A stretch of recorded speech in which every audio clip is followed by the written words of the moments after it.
Hello everyone, welcome back to my channel Ncert Malayalam. Ncert class 8ലെ ഹിസ്റ്ററിയിലെ chapter 12 India after ഇൻഡിപെൻഡൻസിൻ്റെ part 1 discussion video ആണ്. ഇത് simple chapter ആണ്. So India after independence, a new and divided nation. When India became independent on August 1947, it faced a series of very great challenges. As a result of partition, 8 million refugees had come to the country from what was now Pakistan. These people had to be found homes and jobs. Then there was a problem of the princely states, almost 500 of them, each ruled by Maharaja or Nawab, each of them whom had to be persuaded to join the new nation. The problems of the refugees and of the princely states had to be addressed immediately. In the longer term, the new nation had to adopt a political system that would best preserve the hopes and expectations of the population. So ഒരു പുതിയൊരു nation ഉണ്ടാക്കുന്ന കാര്യം അല്ലെങ്കിൽ ഒരു divided ആയിട്ടുള്ള nation ഒരുപാട് challenges experience ചെയ്തിട്ടുണ്ട്. അപ്പോൾ എന്താണെന്നൊക്കെയെന്ന് വെച്ചാൽ ഏകദേശം 8 മില്യണോളം റെഫ്യൂജീസ് അല്ലെങ്കിൽ അഭയാർത്ഥികൾ വേറെ ഒരു കൺട്രി ആയിട്ടുള്ള പാകിസ്ഥാനിൽ നിന്ന് വരികയും അവർക്ക് വീടില്ല, ജോബില്ല, അങ്ങനത്തെ കുറേ കാര്യങ്ങളും മാത്രമല്ല പ്രിൻസ്ലി സ്റ്റേറ്റ് അല്ലെങ്കിൽ നാട്ടുരാജ്യങ്ങളും ഏകദേശം 500ഓളം നാട്ടുരാജ്യങ്ങൾ, അതായത് ഒരു മഹാരാജാവോ അല്ലെങ്കിൽ നവാബോ ഭരിച്ചിരുന്ന 500ഓളം നാട്ടുരാജ്യങ്ങളിലും ഒരുപാട് പ്രോബ്ലംസ് ഫേസ് ചെയ്തിട്ടുണ്ടായിരുന്നു. ഓരോന്നിനും വെച്ചാൽ അവരുടെ ആ ഒരു സ്റ്റേറ്റിന് അല്ലെങ്കിൽ ആ ഒരു നാട്ടുരാജ്യങ്ങളെ പുതിയൊരു നാഷനാക്കിയിട്ട് മാറ്റാൻ വേണ്ടിയിട്ട് അവരെ പ്രേരിപ്പിച്ചിട്ടുണ്ടായിരുന്നു. അതുപോലെ തന്നെ ഈ റെഫ്യൂജീസും പ്രിൻസ്ലി സ്റ്റേറ്റ്സും അവരുടെയൊക്കെ പ്രോബ്ലംസ് പെട്ടെന്ന് തന്നെ ഇമ്മീഡിയറ്റ് ആയിട്ട് അഡ്രസ്സ് ചെയ്യണം. അതിന് വേണ്ടിയിട്ട് നമുക്ക് എന്ത് വേണം? ഒരു പൊളിറ്റിക്കൽ സിസ്റ്റം വേണം. ആ ഒരു പൊളിറ്റിക്കൽ സിസ്റ്റം ഉണ്ടെങ്കിൽ ആ പ്രതീക്ഷകളോ എക്സ്പെക്റ്റേഷൻസോ ഒക്കെ ഉണ്ടാവും എന്നാണ് പറയുന്നത്. So, India's population in 1947 was large, almost 345 million. It was also divided. There were divisions between high classes and low caste, between the major Hindu community and Indians who practiced other faiths. So 1947 ഇന്ത്യയുടെ population എന്ന് പറയുമ്പോൾ ഭയങ്കര വലുതായിരുന്നു. ഏകദേശം 345 million ആയിരുന്നു ഉണ്ടായിരുന്നത്. അതിൽ തന്നെ ഒരുപാട് ഡിവിഷൻസും നടത്തി. അതും ഉയർന്ന ജാതിയും താഴ്ന്ന ജാതിയും തമ്മിലുള്ള ഡിഫറൻസും അതുപോലെ തന്നെ ഹിന്ദു കമ്മ്യൂണിറ്റീസും ആണ് കൂടുതലുണ്ടായിരുന്നത്. പിന്നെ കുറച്ച് പേര് വേറെ മതവിശ്വാസങ്ങളുള്ള ആൾക്കാരായിരുന്നു. The citizens of the vast land spoke many different languages, wore many different dresses, ate different kinds of food and practiced different professions. How could they be live together in one nation state? So ഒരുപാട് ആൾക്കാർ citizens ഒരുപാട് different languages ഒരുപാട് പേര് സംസാരിച്ചിരുന്നു. പലരും പലതരത്തിലുള്ള വസ്ത്രങ്ങളും പലതരത്തിലുള്ള ഫുഡുകളും പലതരത്തിലുള്ള ലാംഗ്വേജസൊക്കെ അല്ലെങ്കിൽ പലതരത്തിലുള്ള ജോലികളൊക്കെ ആയിരുന്നു ചെയ്തിരുന്നത്. എങ്ങനെയാണ് അവരെല്ലാം കൂടെ ഒരു നാഷണൽ സ്റ്റേറ്റ് ആക്കി മാറ്റും എന്നുള്ളൊരു ക്വസ്റ്റ്യൻ ആണ്. To the problem of the unity was added to the problem of development. At the independence, the vast majority of Indians lived in the villages. Farmers and peasants depended on the monsoon for their survival. So did the non-farm sector of the rural economy. For if the crops failed, barbers, carpenters, weavers and other service groups would not get paid for their service either. So ഈ ഒരു unity അല്ലെങ്കിൽ ഐക്യത്തിൻ്റെ ആ ഒരു problem ഒരു development പ്രോബ്ലത്തിലേക്ക് add ചെയ്യപ്പെട്ടിരുന്നു. കാരണം വെച്ചാൽ ഇന്ത്യയുടെ ഇൻഡിപെൻഡൻസിൻ്റെ സമയത്ത് സോ ഏഷ്യത്തിൻ്റെ ഒരു പ്രോബ്ലം എന്ന് പറയുന്നത് അവരുടെ ഡെവലപ്മെൻറ്റിൻ്റെ ഉയർച്ചയുടെ പ്രോബ്ലമായിട്ട് മാറി. അപ്പോൾ ആ ഒരു ഇൻഡിപെൻഡൻസ് ടൈമിൽ ഒരുപാട് ഇന്ത്യൻസ് വില്ലേജിൽ ജീവിച്ചിട്ടുണ്ടായിരുന്നു. ഫാമേഴ്സും പെസൻസും ഒക്കെ കൂടുതലും മൺസൂൺ സീസണിൽ, അതായത് മഴക്കാലത്തായിരുന്നു സർവൈവലിന് വേണ്ടിയിട്ട് കൂടുതൽ ആശ്രയിച്ചിരുന്നത്. So the non farm sector of the rural economy. For if the crops failed, barbers, carpenters, weavers and other services group would not get paid for the service either. So നമ്മുടെ ക്രോപ്സൊക്കെ, ഫാമേഴ്സിൻ്റെ ക്രോപ്സൊക്കെ അത് നശിച്ചു പോയി കഴിഞ്ഞാൽ ഈ ബാർബേഴ്സിനും കാർപ്പൻറ്റേഴ്സിനും വ്യൂവേഴ്സിനും ഒന്നും എന്ത് ചെയ്യാൻ പറ്റില്ല, അവർക്ക് അവരുടെ സർവീസ് പ്രൊവൈഡ് ചെയ്യാൻ പറ്റില്ല. അവരുടെ സർവീസ് നിന്ന് പോകും. In the cities, factory workers lived in the crowded slums with little access to the education or health care. Clearly, the new nation had to lift its masses out of poverty by increasing the productivity of agriculture and by promoting new job creating industries. So സത്യം പറഞ്ഞാൽ factory workers കൂടുതലും slums അല്ലെങ്കിൽ ചേരികളിലായിരുന്നു താമസിച്ചിരുന്നത്. അവർക്കാണെങ്കിൽ education അല്ലെങ്കിൽ health കെയറിലേക്ക് access ഭയങ്കര കുറവായിരുന്നു.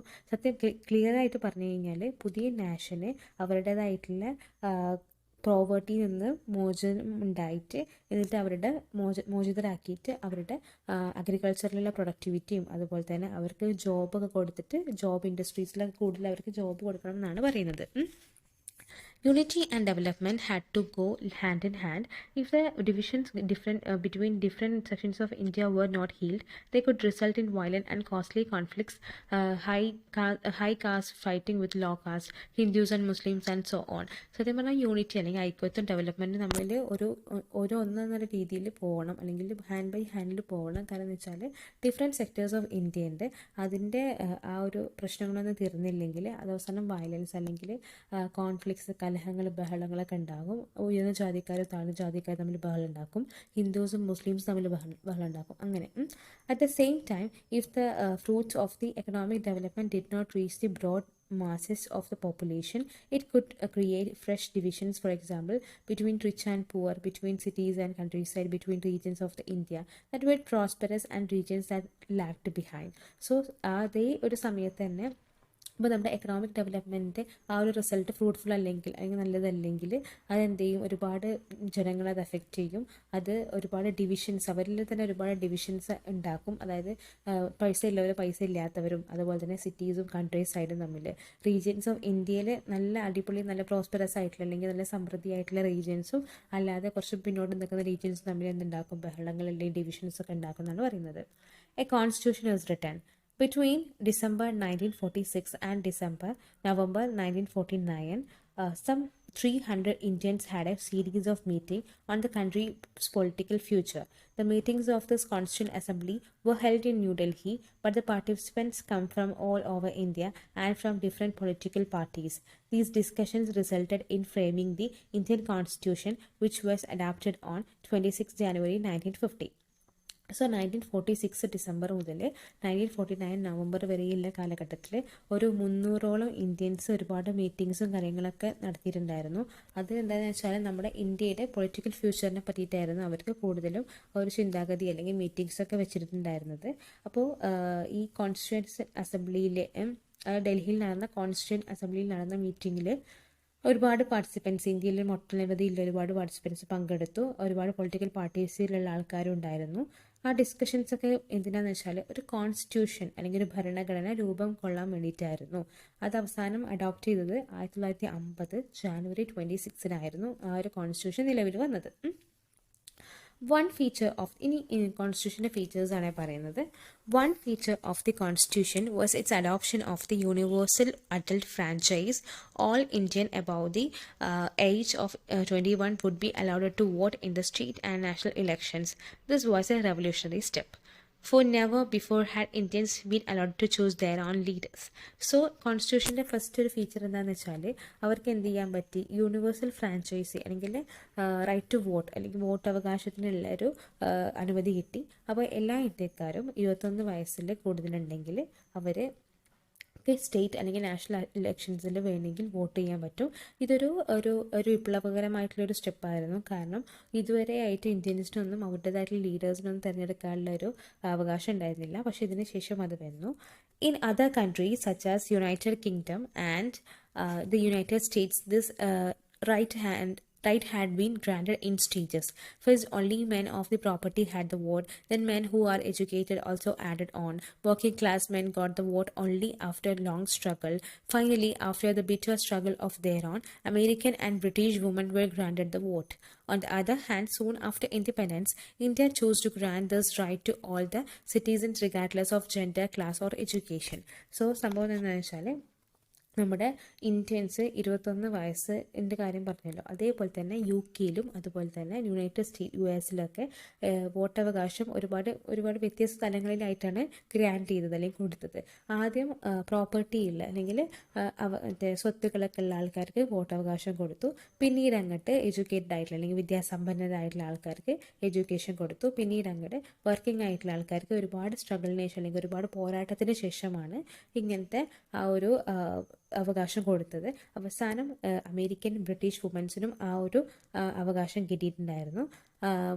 On the other hand, അതേപോലെ തന്നെ വേറൊരു സൈഡിൽ Soon after independence, India chose to grant this right to all citizens regardless of gender, class or Indian. അപ്പോൾ ഇതേ ഒരു സൈഡിൽ ഇന്ത്യയിൽ ഇൻഡിപെൻഡൻസ് കിട്ടിയത് ഒരു ജെൻഡറിൻ്റെ ബേസിസിലോ ക്ലാസിൻ്റെ ബേസിസിലോ എഡ്യൂക്കേഷൻ്റെ ബേസിസിലോ ഒന്നുമല്ല. സോ എല്ലാവർക്കും എന്ത് ചെയ്യാൻ പറ്റും, വോട്ട് ചെയ്യാൻ പറ്റും എന്നുള്ളൊരു അവകാശം വന്നു ഇന്ത്യയിൽ. A second feature of the constitution was that it was guaranteed equality before law to all citizens, regardless of their caste or religion affiliation. So ഇന്ത്യയിൽ രണ്ടാമതൊരു കോൺസ്റ്റിറ്റ്യൂഷൻ സെക്കൻഡ് ഫീച്ചർ എന്താണെന്ന് വെച്ചാൽ എല്ലാവർക്കും നിയമത്തിന് ഇക്വാലിറ്റി വന്നു, അല്ലെങ്കിൽ തുല്യത വന്നു. അത് പിന്നെ ഏത് റിലീജിയൻ ആയാലും ഏത് കാസ്റ്റ് ആയാലും എല്ലാവർക്കും എന്ത് ചെയ്തു, ഒരുപോലെ ഇക്വാലിറ്റി വന്നിട്ടുണ്ട്. There were some Indians who wished that the political system of the new nation be based on Hindu ideals and that the India itself be run as a Hindu state.